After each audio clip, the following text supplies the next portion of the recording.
ठीक है।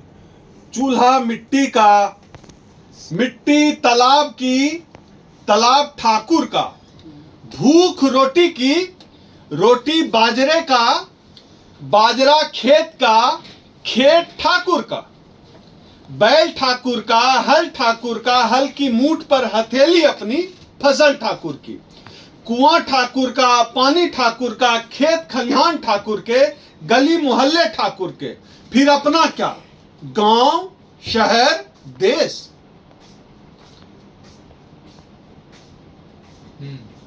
ये कविता है जिस पर बवाल मचा हुआ है।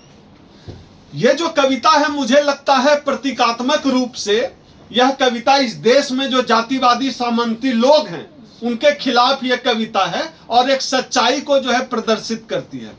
किसने नहीं देखा है कि ठाकुर के कुएं पर जो है दलित पानी नहीं भर सकता है? किसने नहीं देखा है? क्या यह इस देश का सच नहीं है?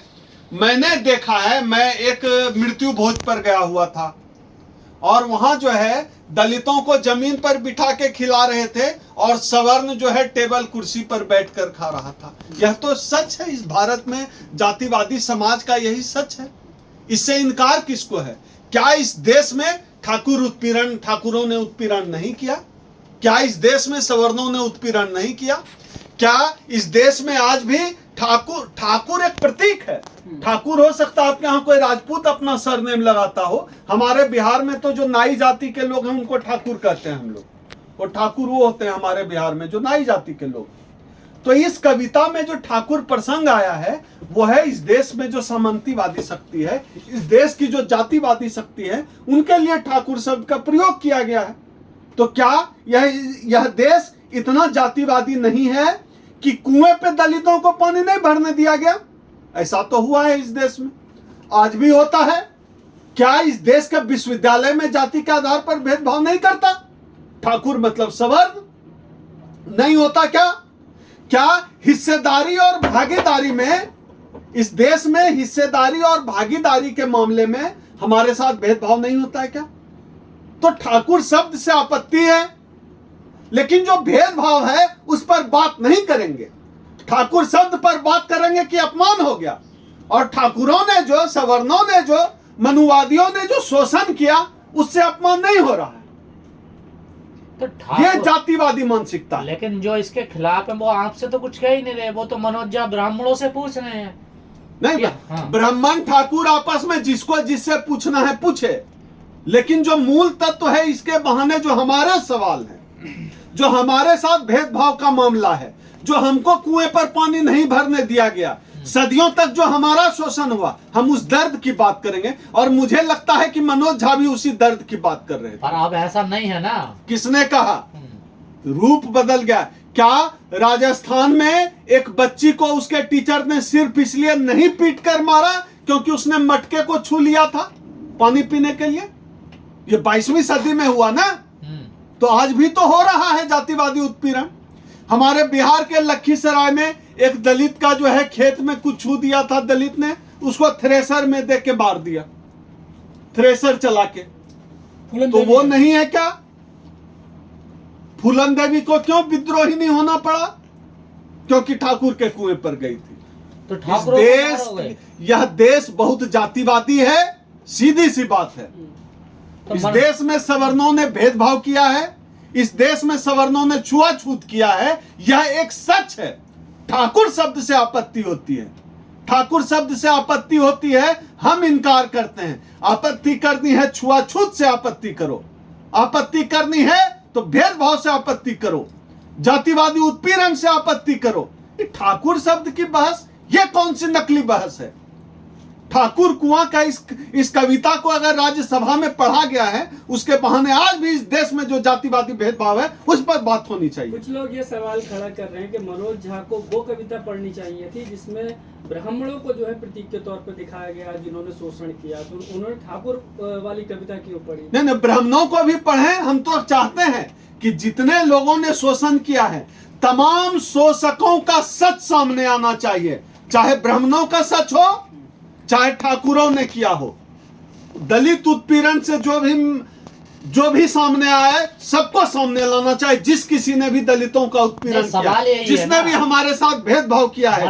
मनोज झा ने ब्राह्मणों वाली कविता क्यों नहीं पढ़ी, ठाकुर वाली क्यों पढ़ी? तो क्या वो मनोज जी ब्राह्मण- जाने, नहीं। लेकिन इस बहाने हमें तो खुशी इस बात की है, इस बहाने इस देश में यह विमर्श तो चला। हमें तो उस विमर्श से मतलब है जो भेदभाव का विमर्श है। लेकिन सर इस विमर्श से बड़ी दिक्कत हो रही है लोगों को। दिक्कत होगी, किनको दिक्कत होगी? जो जनेऊ पहने टीवी में एंकर हैं उनको दिक्कत होगी ना, क्योंकि भेदभाव में शामिल रहे। उनके यहाँ खाट पर आज भी चित्रा त्रिपाठी का यहाँ कौन दलित जाकर बैठ जाता होगा उसके गांव में खाट पे? कौन दलित बैठ जाता होगा? अंजना ओम कश्यप के यहाँ जाके किस दलित की हिम्मत होती होगी क्या? अंजना ओम कश्यप भूमिहार है बिहार की, उसके घर के यहाँ जाके कुर्सी पे बैठ के पैर पे पैर चढ़ा के पाँव चढ़ा के जो है चाय पी ले? हिम्मत है? ये लोग तो शोषण में शामिल रहे, जातिवादी लोग हैं। ये मीडिया में क्यों दिखाएंगे? इनको दिक्कत होगी, इनके पेट में दर्द होगी। सर ठाकुरों को सबसे दिक्कत हुई है, लेकिन दलित आदमी घोड़े पर नहीं चढ़ सकता है और मुंह से ले सकता है। राजस्थान में, गुजरात में उन्होंने तो कभी विरोध नहीं किया इन चीजों का। न पूरे देश में है, वही मैं भी वही बात कर रहा हूं। उसका विरोध नहीं करेंगे, भेदभाव का विरोध नहीं करेंगे, उत्पीड़न का विरोध नहीं करेंगे, लेकिन जातिवाद है यह सच अगर सामने आ जाए इनके पेट में मरोड़ होने लगता है। जाति जनगणना हो रही है, उसका विरोध हो रहा है। होगा, जाति जनगणना का विरोध करेंगे ये लोग। जाति जनगणना का विरोध इसलिए करेंगे क्योंकि इस देश में ओबीसी का हक कौन मार के बैठा हुआ है पता चल जाएगा। पता चल जाएगा कि देश में ब्राह्मणों की आबादी 3% है तो 95% जज क्यों बना हुआ है। सवाल उठ जाएगा कि इस देश में सवर्णों की आबादी 10% है तो 80% संसाधनों में भागीदारी क्यों है? इसलिए उनके पेट में दर्द है सवर्णों के। पिछड़ों का ठेका दलितों ने ले लिया क्या? नहीं, हम तो बहुजन की बात कर रहे हैं। बहुजन की बात है ये। सबके सबका हक मारा है इन्होंने।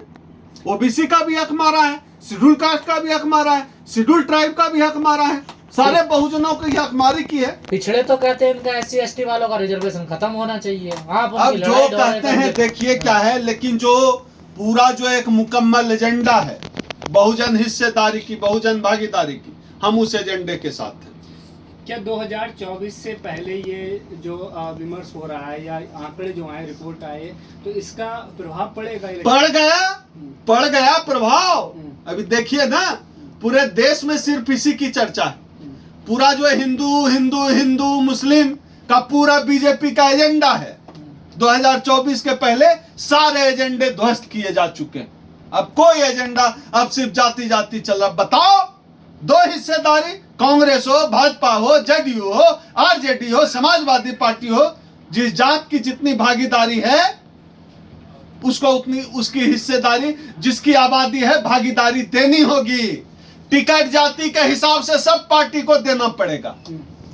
कांग्रेस पे विश्वास है आपको देगी? विश्वास तो किसी पे भी नहीं है, लेकिन हम लड़ना थोड़े ही छोड़ देंगे, हम मांग करना थोड़े ही छोड़ देंगे। मांगने से तो भीख भी नहीं मिलता है। हम तो हक की बात कर रहे हैं, हक तो लड़कर मिलेगा। सब जगह लड़ना है, कांग्रेस में भी लेना है, भाजपा में भी लेना है, जेडीयू में भी लेना, आरजेडी में भी लेना। लेकिन कांग्रेस सब जगह आबादी के हिसाब से भागीदारी चाहिए। यही सीधी सी लड़ाई है। कांग्रेस को आजकल बड़ी चिंता हो रही है जातीय जनगणना की। होगी, सबकी होगी। बीजेपी को नहीं है। बीजेपी जो है बनाता है जब ओबीसी मंत्री, तो कैसे प्रधानमंत्री घोषणा करते हैं? प्रधानमंत्री कहते हैं मैं पिछड़ा का बेटा हूं। अमित शाह जो है अप्रैल में मोदी तेली साहू सम्मेलन को संबोधित करते हैं अहमदाबाद में। सबकी चिंता है भाई। लेकिन अभी बीजेपी, ये तो पूरा खेल ही हिंदू मुस्लिम से शिफ्ट हो गया है ना जाति पर। सर एक कवि हुए अदम गॉडवी, उन्होंने भी एक कविता कही थी कि चमारों की गली तक ले लूंगा। चमारों ने इस शब्द पर कभी विरोध नहीं जताते जिस तरह से ठाकुर जता रहे विरोध अपने शब्द को लेकर। हम जातिवादी नहीं है ना, हमारा तो सच है ये, तो हम क्यों घबराएंगे? अब सच से को इनको डर लगता है। इनको डर लगता है कि ठाकुर शब्द के बहाने, इस कविता के बहाने जाति के नाम पे उन्होंने जितना शोषण, उत्पीड़न, हकमारी की है, सबका पर्दाफाश हो रहा है, इसलिए उनको डर लगता है। ठाकुर कह रहे हैं इसके सबके पीछे ब्राह्मण हैं। हमारे लिए तो दोनों बराबर हैं भैया। हमारा शोषण, उत्पीड़न, हमारी हकमारी तो सब लोगों ने की है। हम तो अपने हक अधिकार के लिए लड़ रहे हैं। हमारी जितनी आबादी है भागीदारी दो, देना पड़ेगा। चलिए ठीक है, धन्यवाद।